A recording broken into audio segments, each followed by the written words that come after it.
Co-parenting poses a number of challenges, and no two co-parenting families are the same.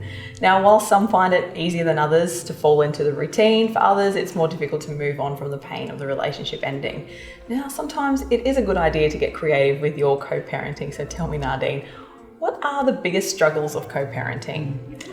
I think these are the struggles that you would face even as parents who are still together, is that you just have different ideas about what... Don't know what you're talking about. Yeah, that's right. And that's fine, and we can't all feel or think the same way, but when there are huge differences in the way you both think about how you should parent, that's problematic enough when you're together, let alone when you've separated. So I think that is the biggest struggle, is to try and reach that middle ground where you each have your own ideas and you're each able to respect each other's ideas, and those ideas work in your family dynamic. I love it. So what are some myths then surrounding co-parenting? There are a few. I think the first one is that people think it's easy. It's easy. Sure, we get along well, we co-parent fine. And maybe that's true on the surface. And the other myth I think too is that, if things seem to be going along fine, then there's no problem.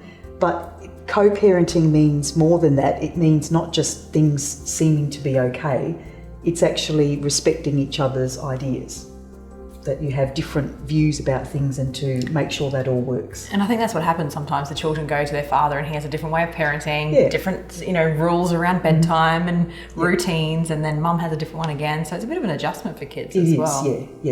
I often say to clients, imagine if you had two jobs, because a lot of people do these days, and one boss is completely different from the other, and one work environment's completely different, and you've got to go between the two.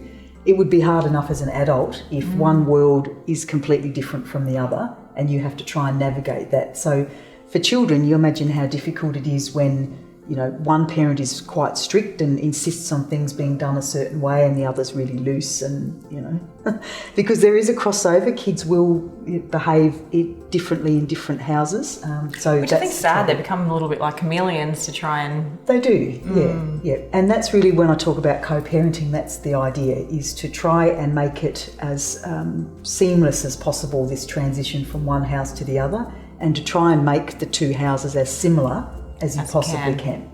So what are some tips then for parents to do that then? Yeah. So I think you've got to have a really clear idea about what's important to you and what isn't. So insisting that kids go to bed at 7 p.m, is that really important? It might be to some people. Or can you be a little bit more flexible about it if the other parent is a little bit more flexible? So it's things like that, social media, TV time, all of those things. Yep. What you expect from children, do you expect them to do jobs around the house? All those sorts of things is important to try and get some sort of agreement if you can. And if you can't, at least have some respect for what the other person's position is. You might think that it doesn't matter if they go to bed at 7:30 or 8 o'clock or 9 o'clock at night, but the other parent might be that might be very important to them, and there could be a very good reason for that. We all have kids in the morning who have stayed up late, you know. I think my dad used to make sure that we had at least 15 packets of lollies the night before we went back to my mother's house. Yeah, I hear that a lot, so that's the idea, is to see if you can think about each other's point of view. Yeah, absolutely. And it's always what is best for the child. It is.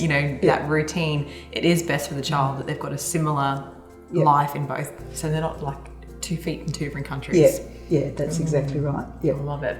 So co-parenting as a general concept is no easy task, and you should definitely pay attention to the wins you are having, no matter how small. If you need some assistance through your separation, definitely get in touch with the team at Collier Family Lawyers today. They'd love to help you.